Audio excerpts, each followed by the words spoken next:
High friend welcome to our channel यान tech solution. तो friend देखুন এখানে আমি আমার ইউটিউবটা যখনই ওপেন করছি ইউটিউবের হোম পেজে যে সমস্ত ভিডিওগুলো আসে সেই ভিডিওগুলো আমি একটা একটা করে এখানে স্ক্রল করছি। স্ক্রল করার সঙ্গে সঙ্গে আপনারা লক্ষ্য করুন প্রত্যেকটা ভিডিও কিন্তু এখানে প্লে হয়ে যাচ্ছে। আমি যেহেতু সাউন্ডটা কমিয়ে রেখেছি, মিউট করে রেখেছি, যার জন্য সাউন্ডটা আপনারা শুনতে পাচ্ছেন না, কিন্তু ভিডিওগুলো দেখে লক্ষ্য করুন, দেখুন এখানে প্রত্যেকটা ভিডিও অটো প্লে হয়ে যাচ্ছে। তো এই সমস্যাটা হওয়ার কারণে আমাদের মোবাইলের যে দৈনিক ডেটা সেই ডেটার অনেকটা পরিমাণ কিন্তু খরচ হয়ে আসছে। তো আপনাদের যদি কারোর সাথে এরকম হয়ে থাকে, অটো প্লে অপশানটা অন করা থাকে, কীভাবে অফ করবেন সেটা আজকে আমি ভিডিওর মাধ্যমে দেখিয়ে দেবো। ছোট্ট একটা সেটিং আছে ইউটিউবের, যেই সেটিংটা অন করা আছে যার জন্য এই প্রবলেমটা হচ্ছে।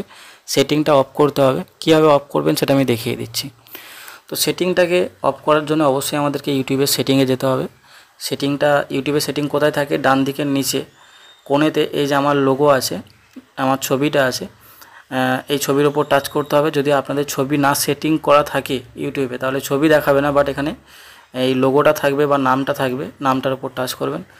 টাচ করার পরে এখানে ডান দিকের সবার ওপরে কোণে সেটিংয়ের একটা চিহ্ন থাকবে, সেটার উপর আমাদেরকে টাচ করে সেটিংয়ে যেতে হবে। দেখুন এখানে সব সেটিংগুলো চলে এসছে। এই সমস্ত সেটিংগুলোর মধ্যে আমাদেরকে জেনারেলের মধ্যে যেতে হবে, যেটা 2 নম্বর অপশানের মধ্যে আছে। তো এই 2 নম্বর সেটিং জেনারেল, এটার উপর টাচ করলাম আমি। টাচ করার পরে জেনারেল সেটিংয়ের মধ্যে আমাদেরকে প্লেব্যাক ইন স্পিড নামে যে সেটিং অপশানটা আছে এটার উপর আরেকবার টাচ করতে হবে। টাচ করার পরে দেখুন এখানে অলওয়েজ অন করা আছে, তো এটা আমাদেরকে অফ করতে হবে। অফ করলেই সমস্যার সমাধান হয়ে যাবে। আর যদি আপনি মাঝের যেটা আছে ওয়াইফাই অনলি, এটাতে টাচ করে থাকেন, তাহলে আপনার যখন ওয়াইফাইয়ের সাথে আপনার মোবাইলটা কানেক্টেড থাকবে তখন অটো প্লে অপশানটা অন থাকবে। তো আপনি অফ করে দিতে পারেন। আমি এখানে অফ করে দিচ্ছি।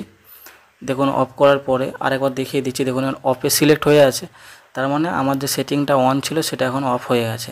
তো আমি আরেকবার দেখে নিই ভালো করে চেক করে সত্যি হয়েছে কি হয়নি।